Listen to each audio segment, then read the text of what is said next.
महाभारत के युद्ध के बाद जब दुर्योधन का अंत हो गया तो उसकी माता गांधारी बहुत दुखी हो गई थी। वह अपने बेटे के शव पर शोक व्यक्त करने के लिए रणभूमि में गई थी। भगवान कृष्ण और पांडव भी उसके साथ गए थे। गांधारी अपने बेटों की मृत्यु से इतनी दुखाई हुई कि उसने भगवान कृष्ण को 36 वर्षों के बाद मृत्यु का शाप दे दिया।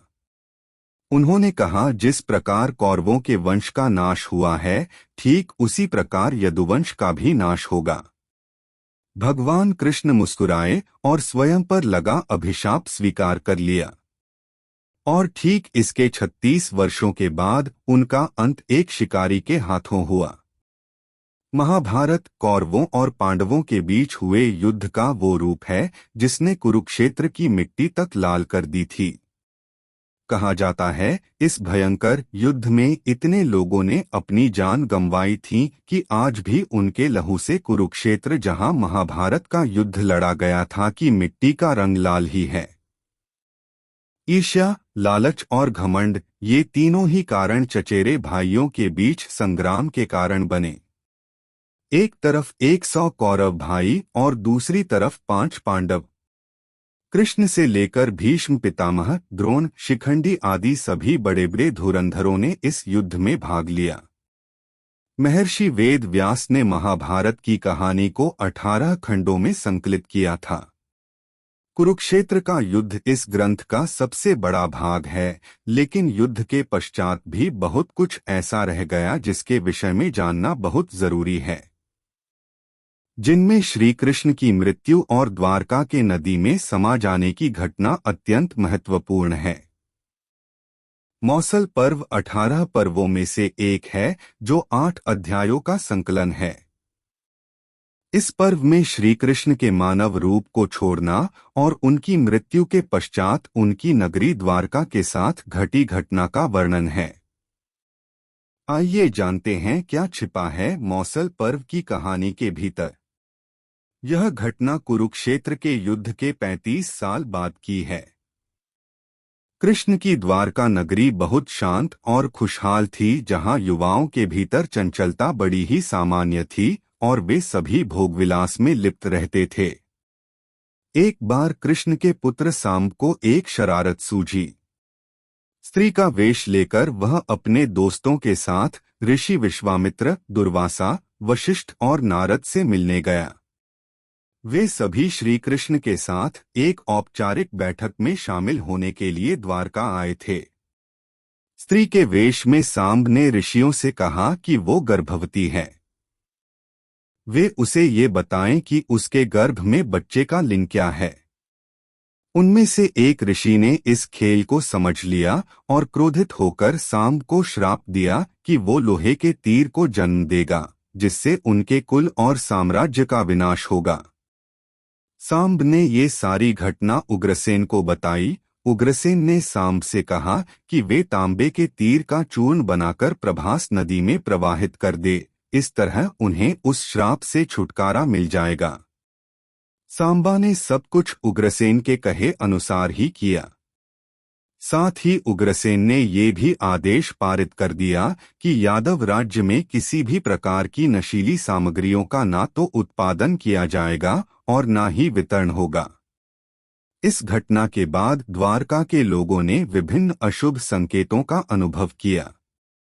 सुदर्शन चक्र, कृष्ण के शंख, उनके रथ और बलराम के हल का अदृश्य हो जाना, अपराधों और पापों में बढ़ोतरी होना, लाज शर्म जैसी चीजों का समाप्त हो जाना, स्त्रियों द्वारा अपने पतियों और पुरुषों द्वारा अपनी पत्नियों के साथ विश्वासघात करना आदि बेहद सामान्य घटनाक्रम हो गया था।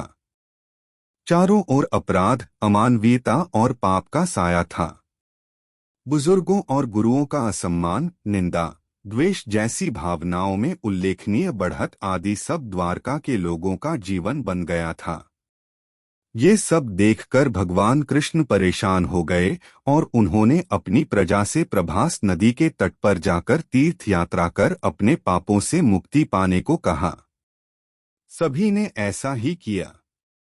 परंतु जब सभी यादव प्रभास नदी के किनारे पहुंचे तो वहां जाकर सभी मदिरा के नशे में चूर होकर भोगविलास में लिप्त हो गए। वे नाचते गाते और मदिरा का सेवन करते। मदिरा के नशे में चूर सात्याकी कृतवर्मा के पास पहुंचा और अश्वत्थामा को मारने की साजिश रचने और पांडव सेना के सोते हुए सिपाहियों की हत्या करने के लिए उसकी आलोचना करने लगा। वही कृतवर्मा ने भी सात्याकी पर आरोप मढ़ने शुरू कर दिए। बहस बढ़ती गई और इसी दौरान सत्याकी के हाथ से कृतवर्मा की हत्या हो गई। कृतवर्मा की हत्या करने के अपराध में अन्य यादवों ने मिलकर सात्यकी को मौत के घाट उतार दिया। जब कृष्ण को इस बात का पता चला तो वे वहां पर प्रकट हुए और एरका घास को हाथ में उठा लिया। ये घास एक क्षण में परिवर्तित हो गई, जिससे श्रीकृष्ण ने दोषियों को सजा दी। मदिरा के नशे में चूर सभी ने घास को अपने हाथ में उठा लिया और सभी के हाथ में मौजूद वो घास लोहे की छड़ बन गई, जिससे सभी लोग आपस में ही भिड़ गए और एक दूसरे को मारने लगे।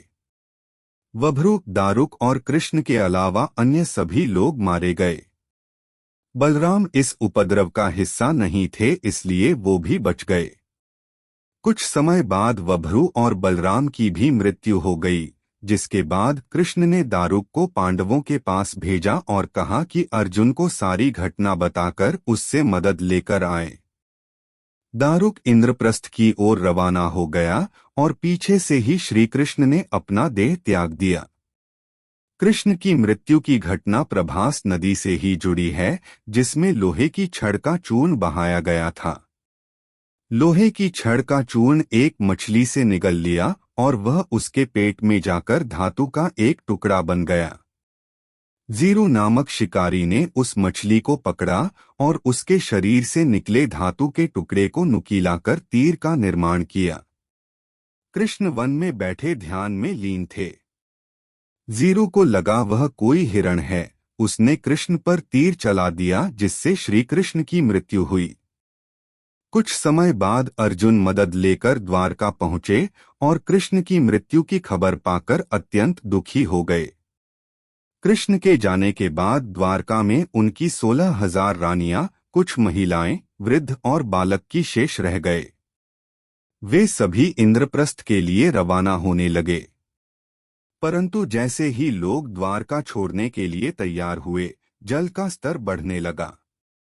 म्लेच्छ और डाकुओं ने द्वारका पर आक्रमण कर दिया और जब अर्जुन उनकी सहायता करने के लिए अस्त्र चलाने लगे तो वे सभी मंत्र भूल गए। द्वारका नगरी पानी के भीतर समा गई। अर्जुन श्री कृष्ण की कुछ रानियों और शेष प्रजा को लेकर इंद्रप्रस्थ आ गए और वापस आकर सारी घटना युधिष्ठिर को बताई।